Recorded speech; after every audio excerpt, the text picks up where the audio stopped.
अरे प्रभु श्री राम के नाम का पैसा खाते हो तुम लोग। अरे बैठ जाओ, राम मंदिर का पैसा खाते हो। बैठ जाओ, चंदा चोरो, चंदा चोरो, बैठ जाओ। चंदा चोर हो तुम लोग चंदा चोर हो, चंदा चोर हो तुम लोग। संजय सिंह इतना तर्कहीन बात करते हैं, जवाब देने के लिए जगह भी नहीं है। वो पॉइंटलेस बात करता है, बिल से संबंधित नहीं, इधर उधर का बात करता है। पॉइंट में बात कीजिए। अरे सुनना सीखो पहले। आप क्या मुसलमानों के घर में सीसीटीवी का कैमरा लगाएंगे? कौन नमाज पढ़ रहा है, कौन नमाज नहीं पढ़ रहा है, कौन मुसलमान है, कौन मुसलमान नहीं है? आपके मंत्री थे, उनका बयान है 100% वक्फ की संपत्तियां डिजिटाइज हो चुकी हैं। तो जब आप सारी संपत्तियां डिजिटाइज कर चुके हैं, सब कुछ ऑनलाइन कर चुके हैं वामसी पोर्टल में, सारे कागजात जा चुके हैं, तो क्या आप फसाद कराने के लिए फिर से कागज मांग रहे हैं? 12,000 करोड़ की आमदनी की चिंता है वक्फ की, करोड़ों मुसलमानों की चिंता है आपको। एक अपने दोस्त को पकड़ के लाइए, नीरव मोदी को 20,000 करोड़ वसूलिए, 12,000 करोड़ वक्फ को दीजिए, 8,000 करोड़ अपने पास रखिए। मंत्री जी ने कहा 1 करोड़ सुझाव आया। मैं आपसे पूछना चाहता हूं, कितने करोड़ ईमेल आए, कितने करोड़ पत्र आए, कितने करोड़ सुझाव आए?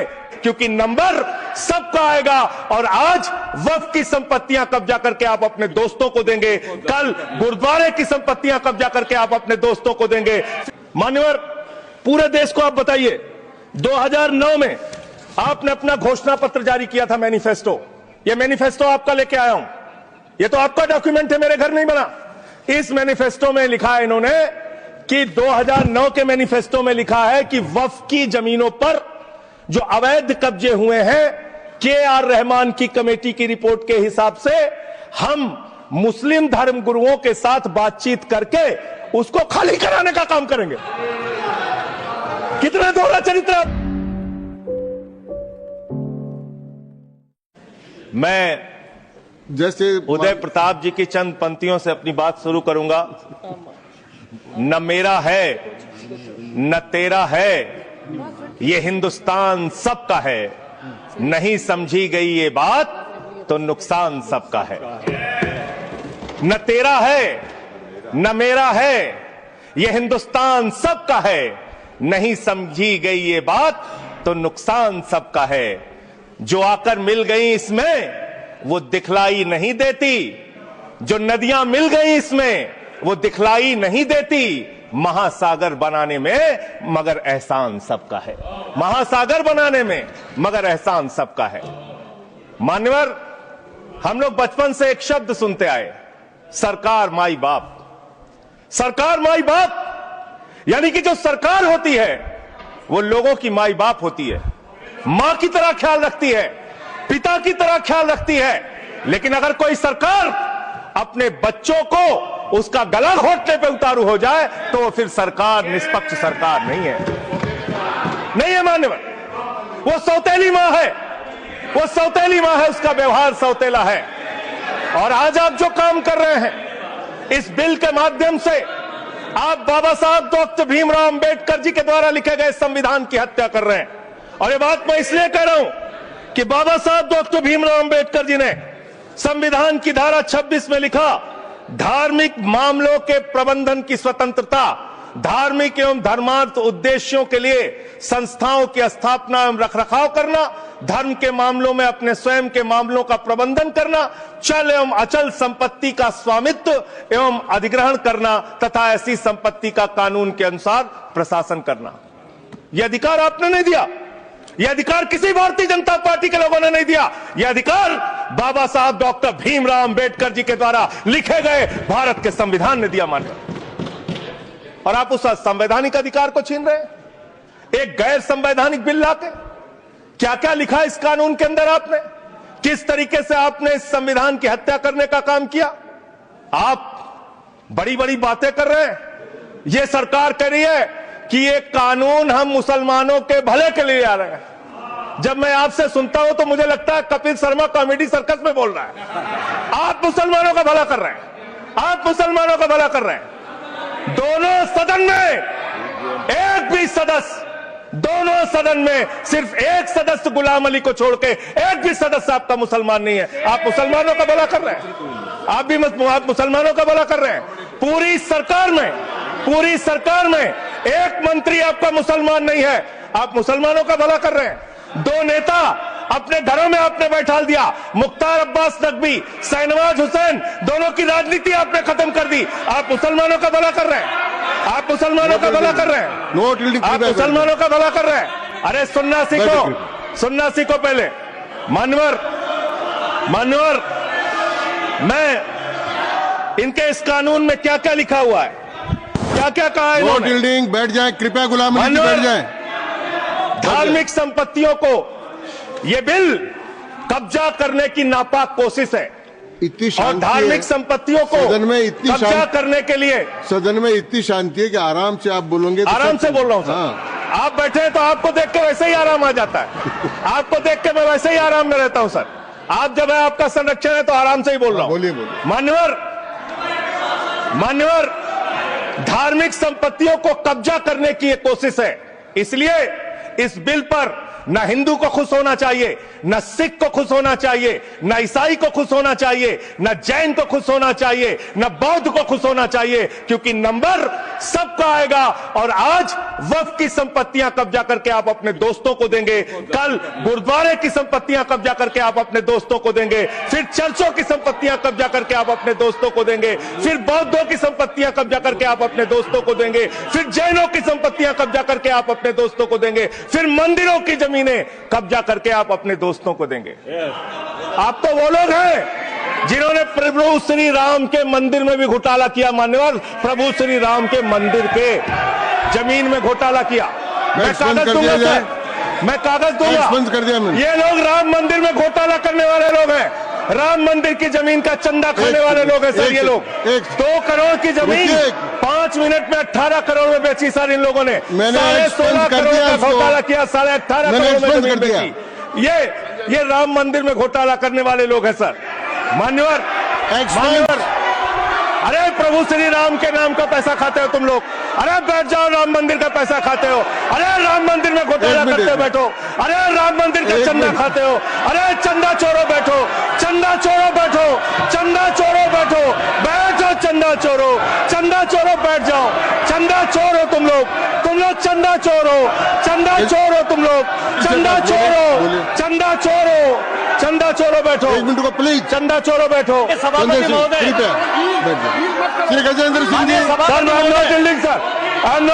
सदस्य ने चंदा चोरी किया इन्होंने, राम का पैसा खाया करने वाले प्रभु श्री राम का पैसा खाया सर इन्होंने। राम मंदिर का विषय, राम मंदिर में चंदा चोरी किया इन्होंने। चंदा चोर है सर ये लोग। इन्होंने प्रभु श्री राम का चंदा खाया। कृपया बैठ जाए। चंदा चोरी किया सर। कृपया बैठ जाए। राम मंदिर के संबंध में सर राम मंदिर के संबंध में कहे गए सभी शब्दों को मैं कार्रवाई से निकाल रहा हूं, कार्रवाई से निकाल दिए। 2 करोड़ की जमीन 18.5 करोड़ में खरीदी इन लोगों ने। 2 करोड़ की जमीन अयोध्या में 18.5 करोड़ में खरीदी। मान्यवर, कृपया मेरा टाइम बचाया जाए सर। मान्यवर, टाइम पॉज कीजिए सर, टाइम पॉज कीजिए, बैठाइए इनको। Point of order allow sir. I am not yielding sir. Point of order Bhupendra Yadav, please sit down.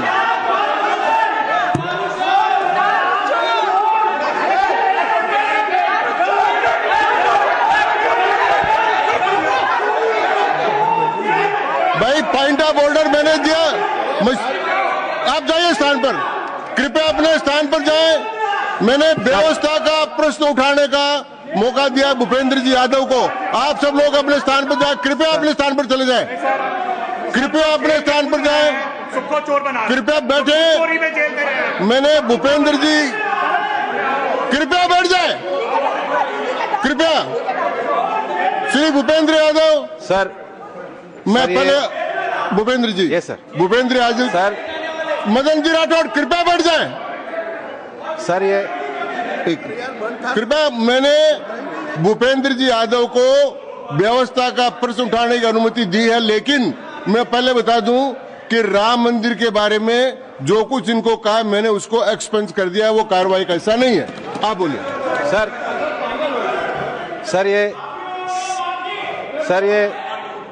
ये सदन का उच्च सदन है। रूल में बता देता हूं, रूल 238 और 240।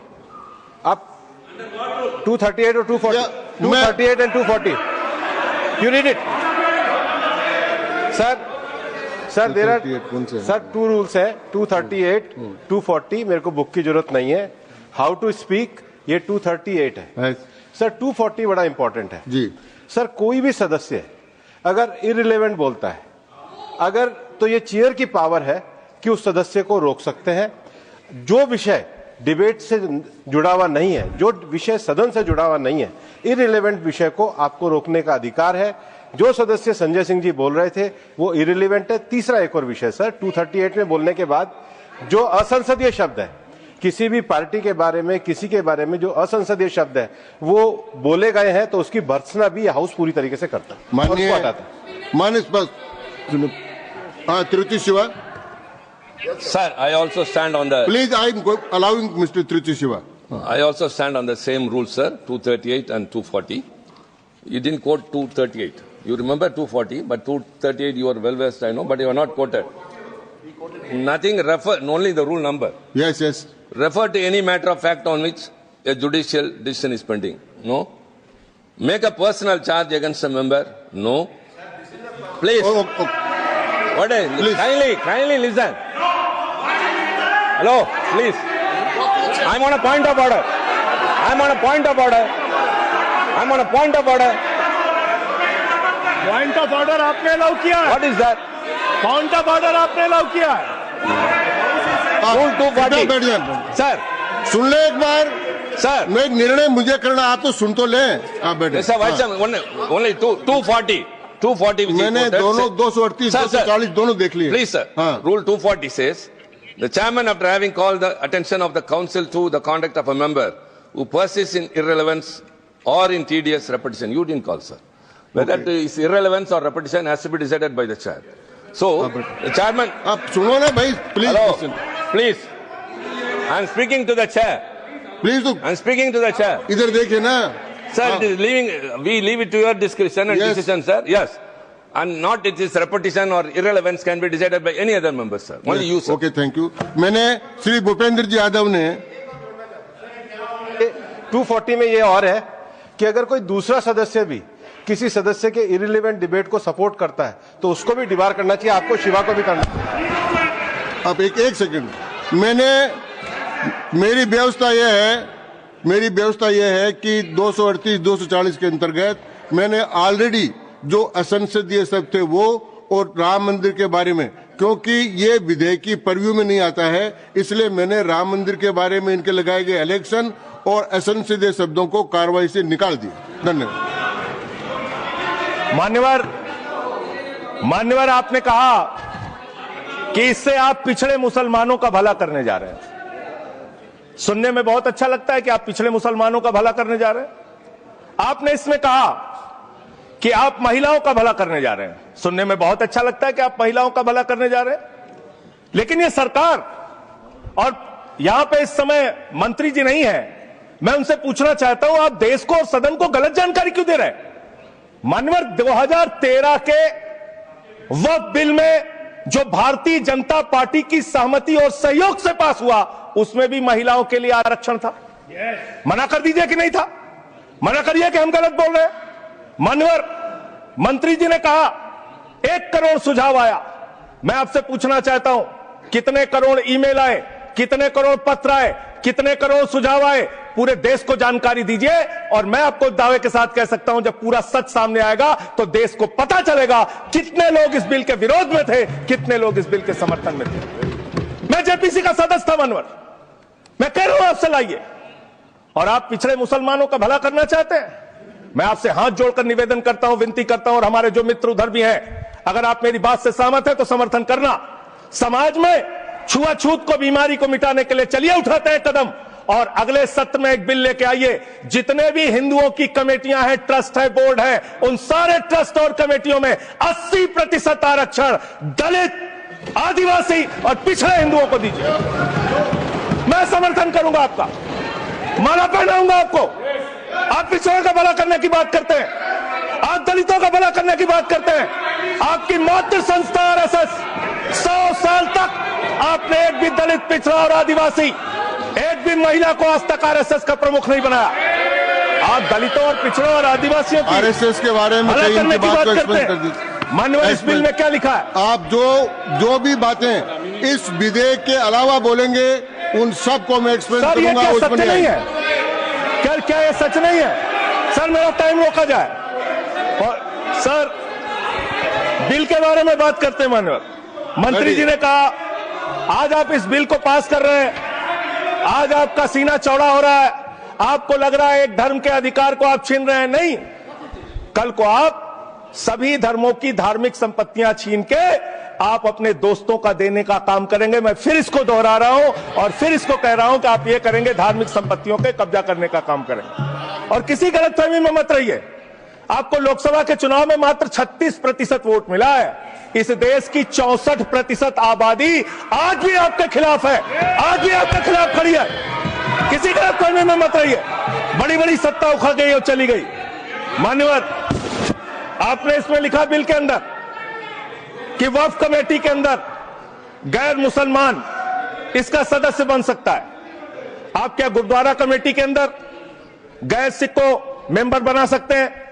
क्या ईसाई कमेटी के अंदर गैर ईसाई को सदस्य बना सकते हैं?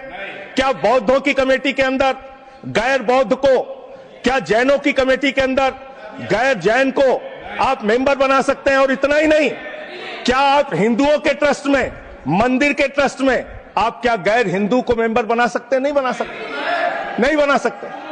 आप एक झूठ फैला रहे हैं देश भर में झूठ फैला रहे हैं। आप कह रहे हैं ये मैं पढ़ रहा हूं राम मंदिर का, सर राम मंदिर ट्रस्ट। झूठ शब्द असंसदीय है, जो असंसदीय शब्द है उनको निकाल दीजिए। सत्य से परे, सत्य से परे।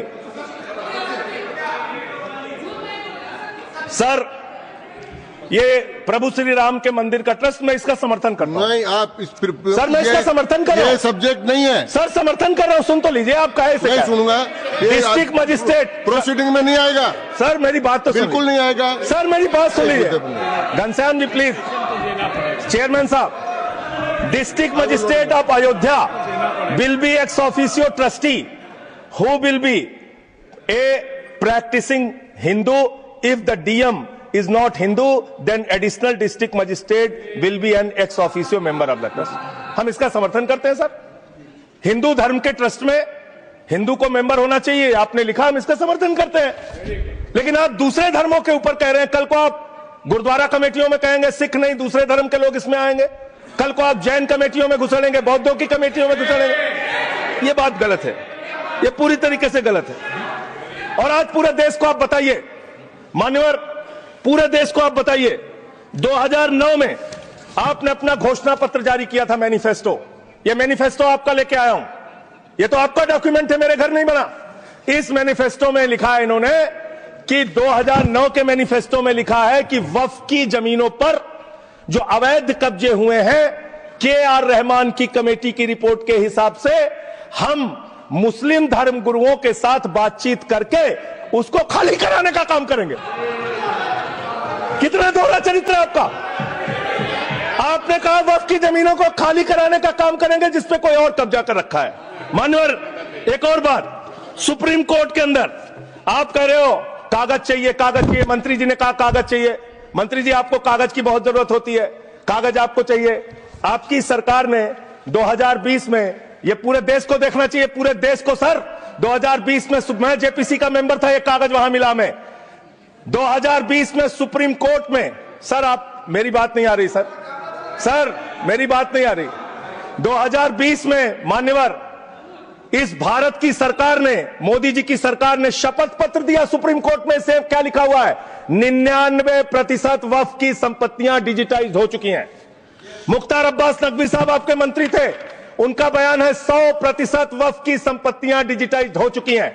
तो जब आप सारी संपत्तियां डिजिटाइज कर चुके हैं, सब कुछ ऑनलाइन कर चुके हैं वामसी पोर्टल में, सारे कागजात जांच चुके हैं, तो क्या आप फसाद कराने के लिए फिर से कागज मांग रहे हैं? फसाद कराने के लिए आप फसाद कराने के लिए कागज मांग रहे हैं। आप फसाद कराने वाले हिंदू हैं, हम सौहार्द फैलाने वाले हिंदू हैं। यह बुनियादी फर्क है, यह बुनियादी फर्क है आप में। आप देश भर में फसाद, नफरत, लड़ाई झगड़ा कराने का काम करते हैं। मान्यवर, मैं अंत में आप लोगों से सिर्फ एक ही बात कहना चाहता हूं कि आज सच्चर कमेटी की रिपोर्ट की बात कही गई और कहा गया 12,000 करोड़ की आमदनी हो सकती थी। एक सुझाव मैं पूरे सदन की तरफ से इस सरकार को देना चाहता हूं। 12,000 करोड़ की आमदनी की चिंता है वक्फ की, करोड़ों मुसलमानों की चिंता है आपको। एक अपने दोस्त को पकड़ के लाइए, नीरव मोदी को 20,000 करोड़ वसूलिए, 12,000 करोड़ वक्फ को दीजिए, 8,000 करोड़ अपने पास रखिए। 8,000 करोड़ का आपको मुनाफा होगा, 12,000 करोड़ वक्फ को दे दीजिए, करोड़ों मुसलमानों का भला हो जाएगा। मान्यवर, अंतिम बात कह के आपने कहा सच्चर कमेटी की रिपोर्ट से 12,000 करोड़ की आमदनी की बात कही गई है। अर्ध सत्य मत बोलिए, पूरा सत्य बोला कीजिए। सुविधाजनक सत्य मत बोलिए, पूरा सच बोला कीजिए। मंत्री जी, इसमें लिखा हुआ है सच्चर कमेटी की रिपोर्ट में कि भारत की सरकार ने, राज्यों की सरकार ने अलग अलग राज्यों में अलग अलग जगहों पे 365 वक्फ की संपत्तियां कब्जा कर रखी हैं। आप उसके बारे में नहीं बताते, आप अर्ध सत्य बोलते हैं। मैं तो जेपीसी का मेंबर रहा हूं, मुझे सब पता है। तो इसलिए मान्यवर, आप फैला रहे हैं झूठ। ट्रिब्यूनल के फैसले, बस खत्म सर, खत्म। असत्य, सत्य से परे मान्यवर, सत्य से परे मान्यवर। ट्रिब्यूनल के लिए आप कह रहे हैं उसको अपील नहीं की जा सकती। हाई कोर्ट का फैसला ट्रिब्यूनल के फैसले के खिलाफ आया है, सुप्रीम कोर्ट का फैसला ट्रिब्यूनल के फैसले के खिलाफ आया है। आपने कहा 5 साल का प्रैक्टिसिंग मुस्लिम होना चाहिए। कैसे प्रैक्टिसिंग मुस्लिम तय करेंगे सर? आप क्या मुसलमानों के घर में सीसीटीवी का कैमरा लगाएंगे? कौन नमाज पढ़ रहा है, कौन नमाज नहीं पढ़ रहा है, कौन मुसलमान है, कौन मुसलमान नहीं है? आपने मान्यवर ऐसे प्रावधान इसमें रखे हैं जो बड़े अजीब हैं, जो अपने आप में ये बताते हैं कि आपकी मंशा सिर्फ देश में झगड़ा कराने की है, नफरत फैलाने की है, फसाद कराने की है। आपकी मंशा कहीं भी मुसलमानों का या किसी वर्ग का भला करने की नहीं है। बस एक अंतिम बात कह के अपनी बात समाप्त करूंगा। ये काम आपने देश के अंदर बहुत अच्छा शुरू कर दिया। आप एक काम करते हैं, देखो मुसलमानों को ठीक कर रहा हूं, दूसरी तरफ महंगाई बढ़ रही है, नुकसान हिंदुओं का। 94 लाख करोड़ रुपए शेयर बाजार में डूब रहा है, नुकसान हिंदुओं का। 11 लाख बच्चे स्कूलों से बाहर निकल गए, नुकसान हिंदुओं का। तो मुसलमानों को ठीक करने के नाम पर आप नुकसान देश के करोड़ों हिंदुओं का भी कर रहे हैं। इसलिए ये सब बातें करके देश में आप नफरत फैला के ये सब झगड़े फसाद के काम मत कीजिए। और अंत में आपसे एक ही बात कहना चाहता हूं, अभी भी वो मौका है इस बिल को, जो गैर संवैधानिक है, जो बाबा साहब के संविधान के खिलाफ है, इसको वापस लीजिए। धन्यवाद।